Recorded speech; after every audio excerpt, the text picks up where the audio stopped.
Obstructive sleep apnea এটি কি নাক ডাকার কোনো কারণ নাকি নাক ডাকার কোনো উপসর্গ? আসলে এই বিষয়টি কি আমাদের একটু বুঝিয়ে বলেন।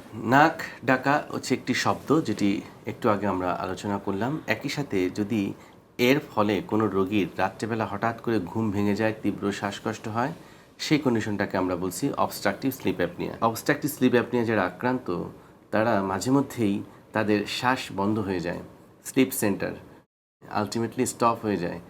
সেখান থেকে কি হয় যে রোগী হঠাৎ করে তার শ্বাসকষ্ট শুরু হয়ে যায়।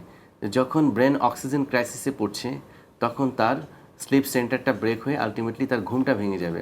তখন সে জেগে যাবে, জেগে হঠাৎ করে উঠে মুখ দিয়ে শ্বাস নেওয়ার চেষ্টা করবে, একটু ঝাঁকুনি দিবে গায়ের মধ্যে, কারণ ওই সময়টাতে তার স্মুথ যে ঘুমটা সেটা ব্রেক হয়ে যাচ্ছে। তো এই যে একজন রোগী ঘুমের মধ্যে নাক ডাকার পাশাপাশি যখন তার ঘুম ভেঙে যাচ্ছে এবং শ্বাসকষ্টে হচ্ছে এবং শ্বাসকষ্টের জন্য কিন্তু তার ঘুম ভাঙছে, এই কন্ডিশনটাকে মূলত বলা হচ্ছে অবস্ট্রাকটিভ স্লিপ অ্যাপনিয়া।